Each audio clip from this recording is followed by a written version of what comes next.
Hey, what is going on, everybody? Well, welcome back to another video. And today we're going to be focusing on this really epic 300-gallon that we recently scaped. And if you don't remember, we made a 3-part video series that if you have not watched yet, you can click the card above and watch this series. We started out video number 1 where we upgraded the filtration on this. As you can see here, it used to have this tall trash can type sump filtration that we had built for it. We went with a more lower profile sump system just to make it easier to maintain. And then we went out and we picked up all of our driftwood and all of our hardscape materials and started putting together this crazy looking scape, and the scape turned out fantastic. And then we started stocking this thing with fish. So we started with some angelfish and some bloodfin tetras, and now today, without further ado, we're gonna go ahead and add 3 more types of fish to this setup. And I just wanna say thanks to everybody that commented on our last videos, giving us ideas, because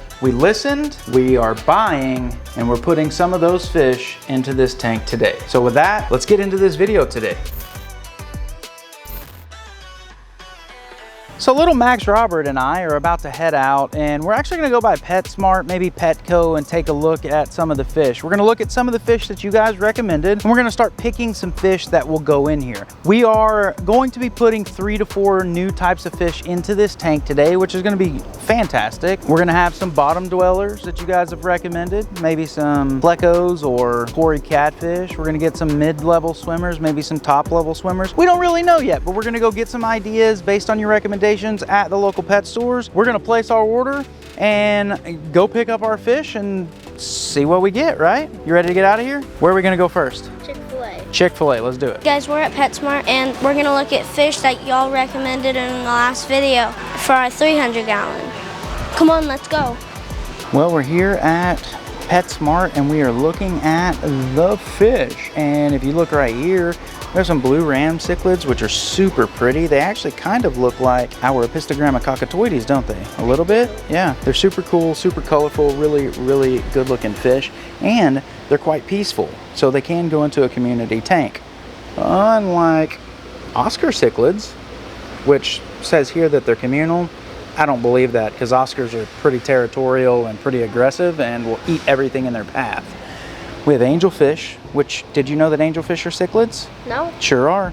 So angelfish, we have angelfish, which we have a bunch of those in the tank already, right? Which we love. And then we have a bunch of glowfish, which I don't know about glowfish. Like, we used to keep glowfish for a short amount of time. We built a whole glowfish tank.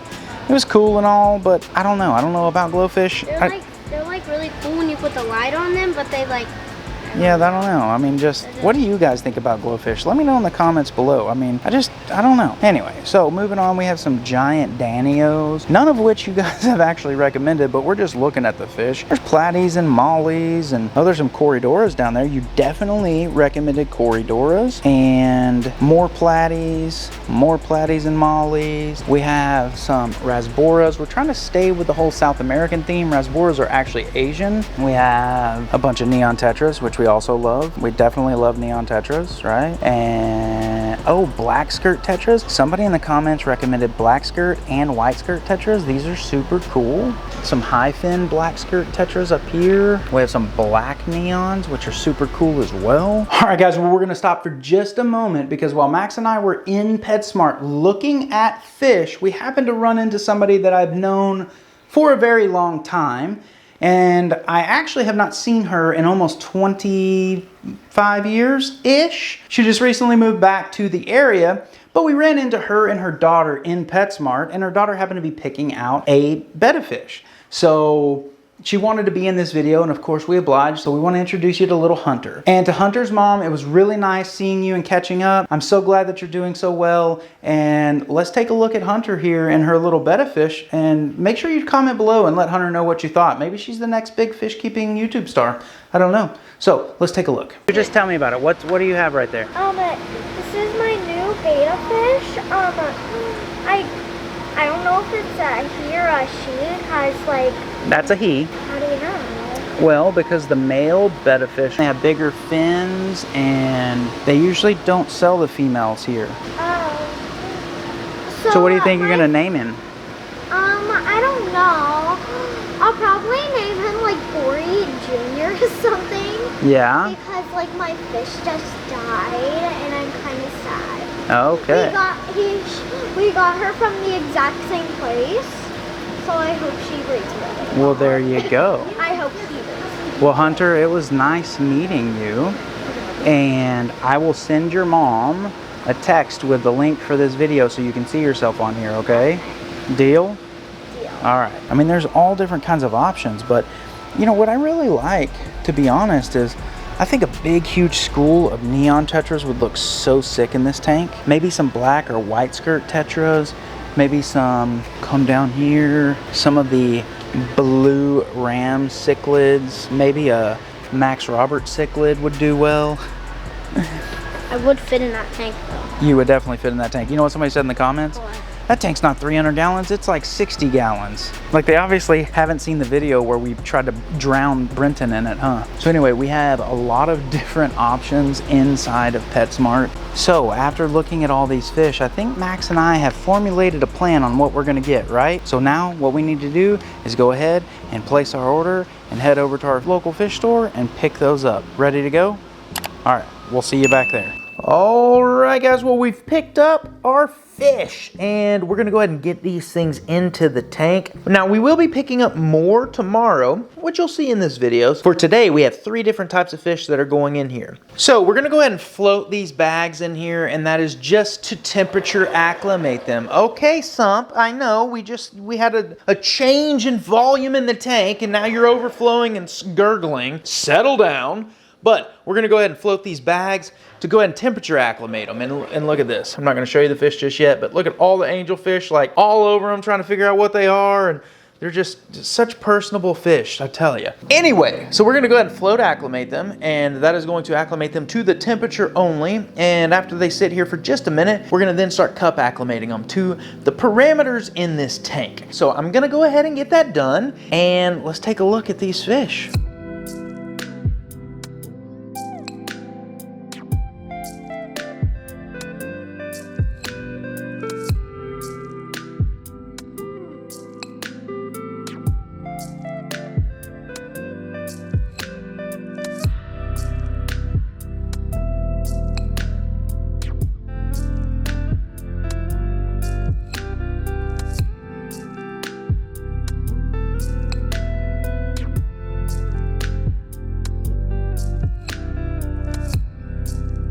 We got everything in here. The angelfish are going crazy. The existing tetras are going crazy, but everything is in here. So what we have is we've put a school of about 30 neon tetras in here to start. We'll see how those do. And then we put a school of 20 high fin white skirt tetras in here as well. And then we also put 3 blue rams in here because they're pretty peaceful. And everything is doing good right now, except for the angelfish are freaking out because they don't know what's going on. But everybody's kind of trying to just figure out their territory and all that kind of stuff. Everything will calm down, but we'll come back in here and we'll look at this in just a little bit. The next day. Okay, guys, well, as I told you, we were going to be picking up fish the next day. Well, it's the next day, and it's time to go pick up some more fish for this thing. So we need a couple of things, and I'm thinking that we're gonna pick up a few more neon tetras because I really like a big school of neon tetras, and then we need some bottom feeders of some sort. I'm assuming we're gonna go with some sort of a Corydora. We're gonna see what they have today, but they got a new shipment of fish today, so hopefully they got some Corys in, which have been kind of tough to get in here recently for them, just simply because of shipping and logistics delays due to COVID. So we're gonna go check this out, see if they have any Corys, any bottom feeders, anything like that. I don't really want to do plecos because the bio load on plecos are so high, but I don't know. We'll see. So we're gonna get out and go pick up some things, and we'll meet you back here in just a moment.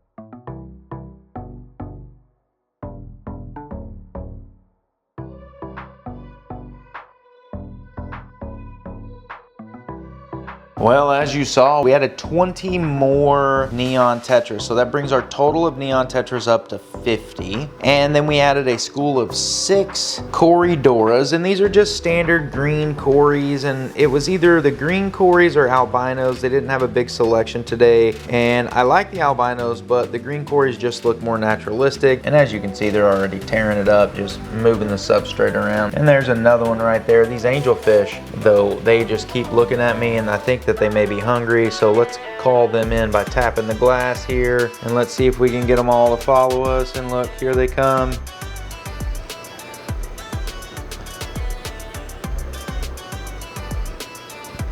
And oh look, the high fin white skirt tetras are also following along. I think everybody wants to eat, so let's drop some of our favorite fish food in here, some API tropical fish flakes. Everybody's going crazy for the food. Oh, here comes the big blue ram. Look how pretty that dude is. He looks so good, and everybody's getting along just fine. I've been making sure that I keep an eye out on that.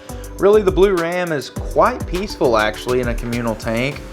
The only one that I really have to worry about are the angelfish. They're the ones that get like the most aggressive, if you will, out of the cichlids so that are in here. The white skirt tetra and the neon tetra are totally peaceful. I haven't seen any aggression or territorial type behavior from them at all. Of course, the blue rams are territorial, but only territorial with other blue rams, it appears. There's a trio of blue rams in here. 2 of them stay together, which I'm hoping that maybe they're a breeding pair and they've kind of paired up. If they are, and we notice that they start to lay eggs or something like that, we will build them an epic enclosure, put them in there, and allow them to breed. But everything else is looking good. I mean, everything is perfect in here. I really like the overall scape. I like the overall selection of fish. I think the one thing I'm gonna add to this tank that is not in here currently, and I'm actually gonna pull it out of the 100-gallon just simply because I have it, and it does not fall in line with the whole South American scape and the South American style fish that we have in here, but it is going to be a necessity in this tank. And the reason is because I don't want to put assassin snails in here. Then I have to deal with all of the assassin snails afterwards. But currently we have a bunch of bladder snails breeding in here because they must have come in on a plant, and I thought I was really careful about the plants, but obviously I was not. So bladder snails are a pest. Some people like to keep them around. I personally don't. But as you notice, we have one right there. And if we come around here in the overflow, they are breeding all in here. So we've got to get rid of these things. Best thing I can do, add a single fish that we have in the 100-gallon into this thing. And that fish is our yo-yo loach. And I'm gonna go ahead and get that thing and get him in here, but I just wanted to let you know why and what the purpose was. So we'll get him moved in here in just a minute. Okay, well, we have the loach from the 100-gallon bagged up, and look how big that thing is, man. I've had that thing for a long time. He's what, 3 inches probably? He is ready to go in this tank. He's been fully acclimated, both temperature and to the water parameters. And all the fish are looking around. They're like, hey, Johnny, welcome to the party. It's great in here. The water's warm. It feeds us well. You got places to swim and lots of snails to eat. Let's get him in there right now. All right, Johnny, you ready?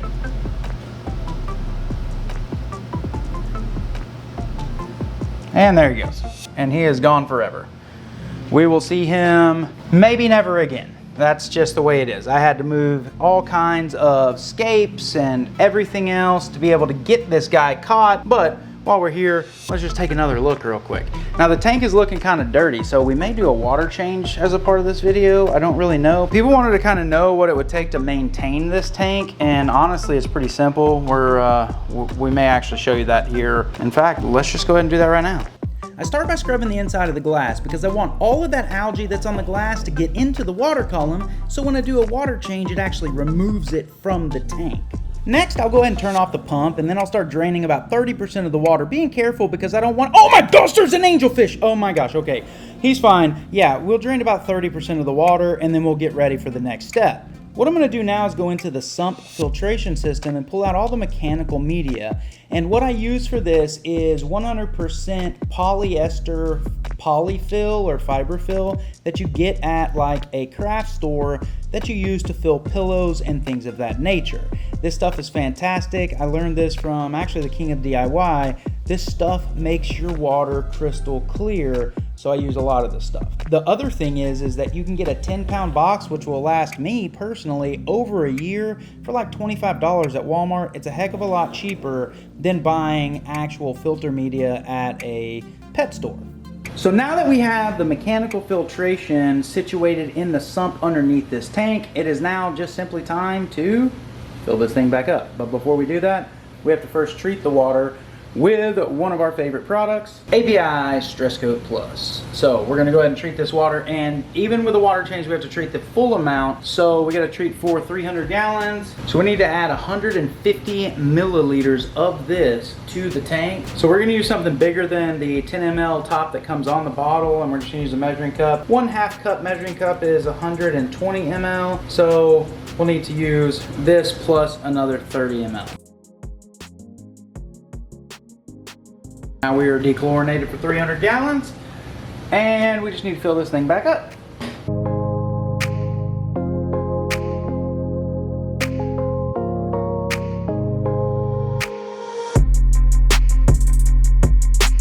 Now we'll do a much deeper clean on this. Every 3 weeks I'll do a water change, and then every other water change I'll do more of a deep clean. So it gets a deep clean about every 6 weeks is what it'll be. Now if you notice, the bubbles are going crazy back there. They're like flying all over the place. The plants are all flying over the place. That's because during my water change, I will turn on the wave maker and blow this stuff everywhere, which helps get debris up off the bottom as well, which will then overflow into the sump, get caught by the sump filtration underneath. So it does help a little bit. So that's just my method. I'm not saying that that's the best way or the right way. It's just the way that I've always done my tanks. So anyway, I just wanted to show you that real quick, guys. But with all of that, hopefully you guys went on to enjoy this video today. Hopefully you enjoy these fish that we have put into this 300-gallon tank. So I am trying to be more consistent on a schedule. So you will start to see videos every Monday and every Friday. I have them all planned out for the entire month of August. Be sure, if you are not subscribed or you do not have your notification bell turned on, go ahead and do that, because the next video will be coming out on Monday, August the 9th. So make sure that you turn on your notification bell. If you have not followed us on Instagram, please do that as well as we have a Facebook. So if you do not follow us on Facebook, make sure you do that. You can find a link to all of our socials down below. Make sure you follow all that. The other thing is Christopher Scott merch. This is the Arowana t-shirt. So I know that I have not been selling merch for a while due to other unforeseen circumstances that we will not ever get into. However, there is a new website being built right now. I'm about 90% done with it. So watch for that to drop very soon, where you will be able to pick up your Christopher Scott merch. And we're gonna be selling other things other than just merchandise such as t-shirts and things. So there will be some Christopher Scott branded fish keeping items that you'll be able to pick up. So stay tuned for that. And with all that, guys, I am truly grateful for all of the support. I'm grateful for every single one of you. Thank you so very much. And we'll see you on Monday.